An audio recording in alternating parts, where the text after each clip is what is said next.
There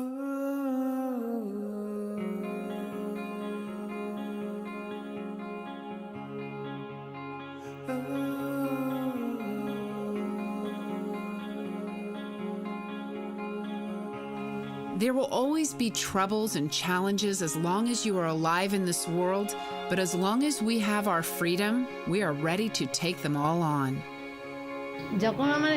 Whenever I'm upset or I'm disappointed and upset with my life, I have friends at shelter home that I live in, and they are my family.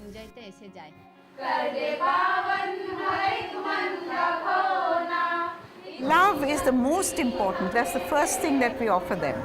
Love and affection, because that is what they miss so much and they have been deprived of all their lives.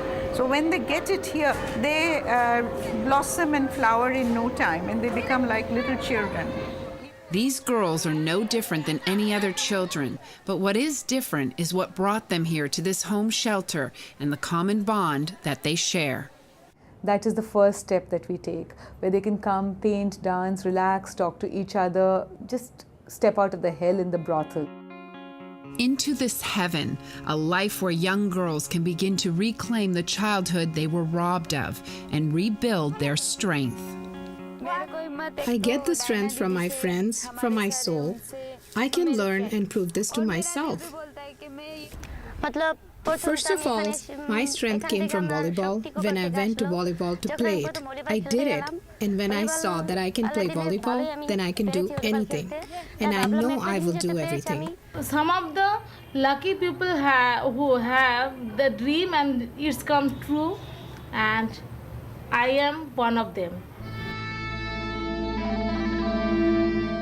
But there are 27 million that aren't so lucky, those who are stuck in the corrupt world of trafficking.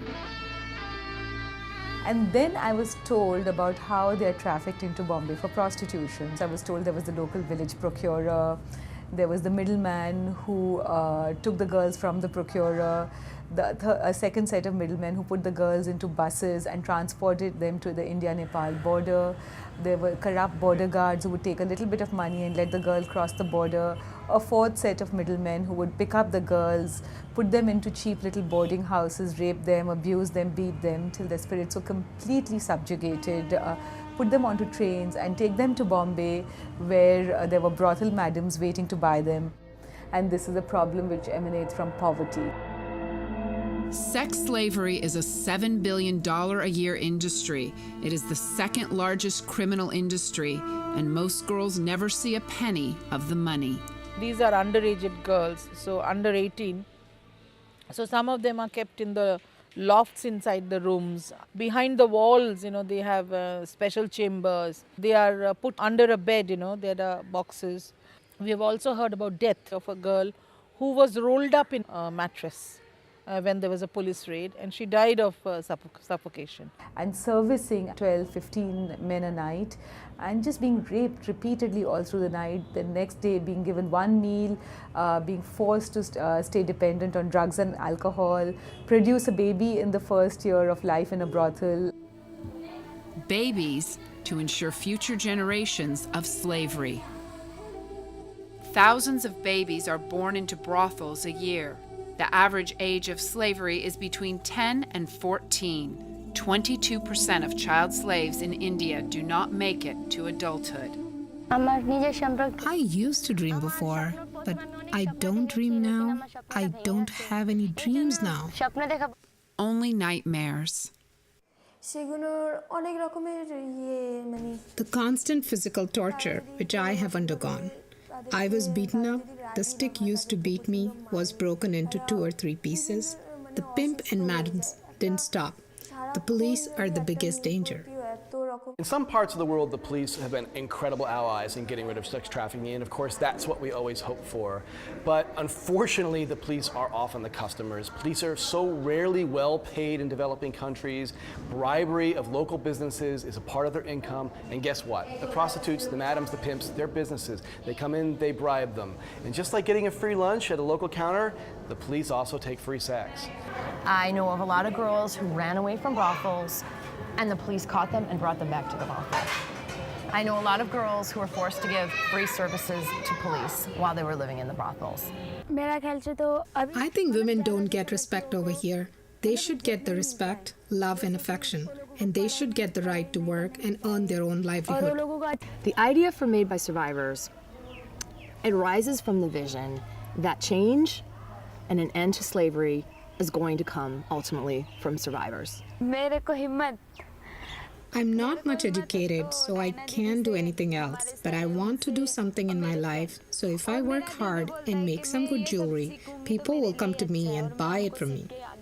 My journey was inspired not by the tragedy of slavery, not by the horror that the girls endure, but actually by the courage of the survivors.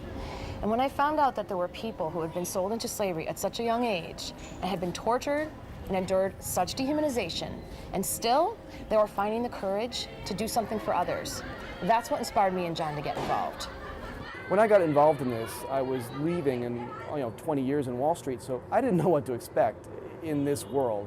But I can't tell you how fantastic it has been to see how entrepreneurial these survivors are. And it's just so exciting to me to see that the spirit that has been the backbone of the American economy is also a part of the solution to slavery around the world.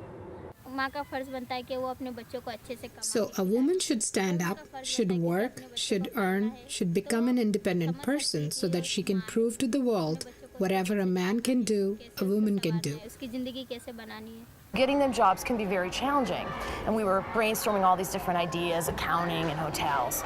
And the next day, we were walking through the shelter home, and we walked into a room just piled high with these beautiful, brightly colored, sparkling handicrafts.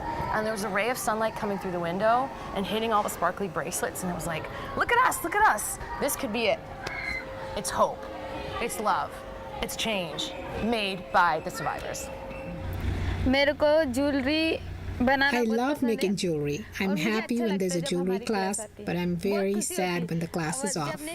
I love cutting, I love filing, making lockets, and I love polishing also. I love everything that relates to jewelry. When I make jewelry, when I complete a locket or something, that gives me inspiration. I'm very happy, extremely happy.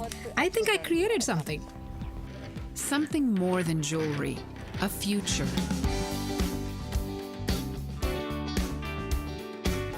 Until people rise up and say, absolutely not, I won't live in this world with slavery, it's going to continue, but it is time to say that. There are more slaves in the world today than at any other time. I really feel that our time on this earth is short, but that we can create a heaven on earth through our service and through our love. And it is this love that is taking these girls, one by one, from hell to heaven.